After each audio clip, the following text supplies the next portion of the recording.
कि साल बाद किसी की बरसी मनाई जाए, मातम किया जाए, दिन मनाया जाए, खत्म दिता जाए, कुल साते कराए जान।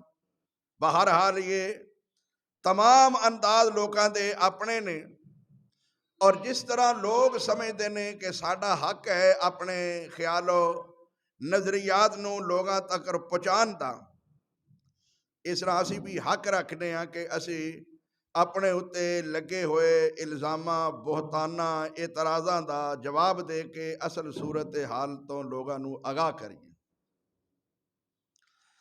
बाजार के अंदर सारी दुनिया ने दुकाना बनाइया ने, आवाज़ मारते ने, बैनर लगाए ने, आओ सौदा खरीद लवो। बंदा खरीदने वास्ते कोशिश करता है कि किसी अच्छी दुकान तो सौदा मिल जाए। जो खुद नहीं जान सकता वो नाल किसी दूसरे बंदे नूं लै जांदा है कि मैनू किरे दाह ना लग जाए, कोई मैं गलत चीज़ ना लै लवां। किसी बहन ने, मेरी बेटी ने, किसी माँ ने कोई चीज़ खरीदनी है बाजार तो कपड़ा वगैरह, तो नाल आंडना गुआंढना सहेलियां नूं लै जांदी है, चलो तुहाडा किराया भी देंदी, कौन भी खुआवांगी, उत्ते तुहानूं मैं दही भल्ले खुआवांगी वगैरह वगैरह। ते तुहानूं पता है, मैनू पता नहीं, मैनू यह चीज़ खरीद दो कि मैनू दाह ना लग जाए। बाजार के अंदर आने वाले सब्जी वाले दी सारी रेहड़ी मेरी बहन, बेटी, माँ फोल फोल के अच्छी चीज़ खरीदी है कि कोई कानी, कोई खराब चीज़ मैं ना ले लवां। लेकिन ये दीन इस्लाम है जिदे वास्ते कोई कोशिश नहीं करता कि केड़ी जगह तो, केड़ी दुकान तो, किस आलम तो सौदा सही मिलेगा। वो जी वो भी मौलवी ने जी उत्थे पढ़ लिया, उत्थे जल्दी हो जाता है जी, उत्थे फलान हो जाता है जुमा जी, उत्थे लेट हो जाने। इन्ना लिल्लाहि व इन्ना इलैहि राजिऊन। भाइयों, ये साडे मुल्क का सब तो बड़ा अलमिया है, मसला है। जितना कोई बड़ा गुनाहगार है, मुजरम है, जालम है, उन्ना ही वो अपने आप को बरी, पाक ते नेक समझता है। बेनमाज नूं, जाहिल अनपढ़ नूं पुछ लो, वो कहेगा जे मौलवी जन्नत चले गए तो असीं छाला मारते चले जाएंगे। बेवकूफा भाई, मौलवी फिर भी कुछ ना कुछ नमाज पढ़ता है। अगर वो गलती हो गई है तो वो एक दो गलती की वजह तो तू कहना कि ये जन्नत च नहीं जाएगा, तो तेरे को तो नेकी है ही कोई नहीं। जे मौलवी एक दो गलती करने की वजह तो जन्नत च नहीं जा सकता, तो तू छाला मारदा किवें जाएगा भाई, तेरे को तो है ही कुछ नहीं। तो साडे मुल्क का सब तो बड़ा ये मसला है कि कोई कुछ कहे, कोई कुछ कहे, किसी को कोई पूछने वाला है ही नहीं। कोई दुनिया के माल अंदर करप्शन करता है, मिलावट करता है, झूठ बोलता है, कोई दीन के अंदर झूठ बोलता है, मिलावट करता है, कोई अकीदे अंदर करता है, और फिर वो कहते हैं जी तुसी भी तो ये काम करते हो। गोया के वो ये साबित करता है कि मेरा जो झूठ है वो भी इस तरह ही है जिस तरह तेरा ये अमल है, वो भी ओदी छतरी थले छुप के ते अपने झूठ ने अकीदे नूं साबित करना चाहता है, और दोनों को बराबर करना चाहता है कि कोई किसी को कह कुछ ना सके। अगर तू ये काम करना है तो मैनू क्यों मना करना है, अगर मैं करना तो तेनू इस बात नाल की लगे जी, अपने अपने कीते दा किसी ने हिसाब देना है। आम लोगों की आदत है जी, कोई अपने घर छज बजाए, कोई छाननी बजाए, किसी को की लगे। वो जी जो जिथे कोई लगा है अपनी अपनी जगह ते सही लगा है। मैं क्या किसी की कोई धी भैन कढ़ के ले जाता है तो उन्होंने भी आखो सही लगा है, किसी की कोई चोरी करके ले जाता है आखो सही लगा है।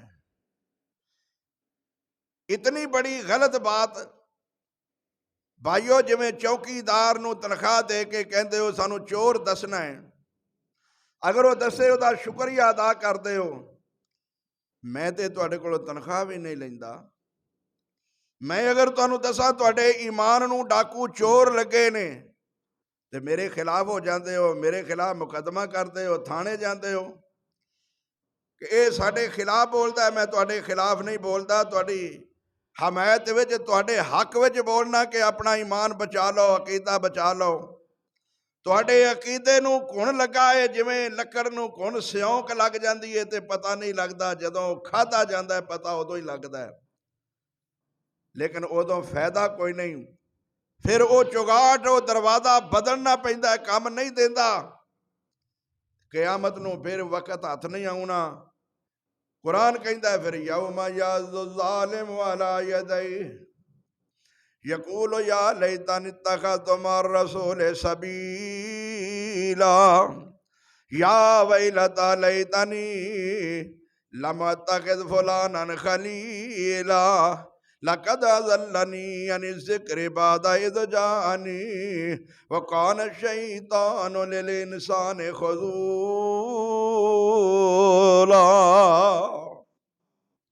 रो रो आखण दुनिया उपर भेज रब्बा एक वारी,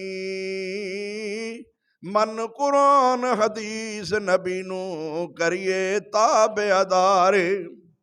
हुक्म होसी हुण दूजी वारी, वापस मोल ने जाना।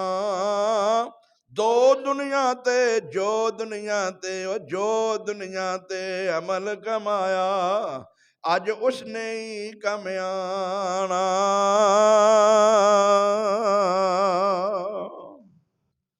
फिर वक्त नहीं जे हथ आना।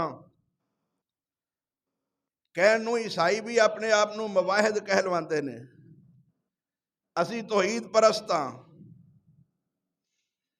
और इहदे अंदर कोई शक नहीं, कोई सानू खुदा दा बेटा कहंदे ने। कुरान कहंदा है कि उन्हां कुफर कीता, लक़द कफर अल्लज़ीना कालू सालिसुहुम सलासा। इन्हां कुफर कीता है तिन्हां विचों एक मन के, यानी तिन्हां नूं एक मन के इन्हां, तीसरा है तीनों में से मरियम, ईसा और खुदा। हुण असीं कुरान नूं किवें झुठा सकने हैं, पादरी नूं किवें असीं सच्चा कह सकने हैं। कुरान ये कहंदा कि इन्हां कुफरी अकीदा कीता, ये कहंदे ने असीं मवाहिद हां। कुरान कहंदा है कि जो मेरे विचों अल्लाह दा फरमान मन्ने वो मुशरक है। इन्होंने खुदा दा बेटा मन्निया, हिस्सा मन्निया, फिर जुल्म की इंतहा है। बेटा मन के मौत भी मन्नी, सूली भी मन्नी, खाना पीना मन्निया, मां मन्नी, मौत मान ली, सूली भी मान ली। हालांकि ये दोनों अकीदे मुतसादम ने एक दूसरे दे। तो मेरे वीरो, जिस तरह इन्होंने अपने नजरियात नूं दुनिया के अंदर फैलाने की कोशिश की, लोगों को गुमराह करने की कोशिश की, साडा भी हक बनता है कि असी असल हकायक नूं बयान करके ते लोगों को इन्हां दी गुमराही तो बचाइए।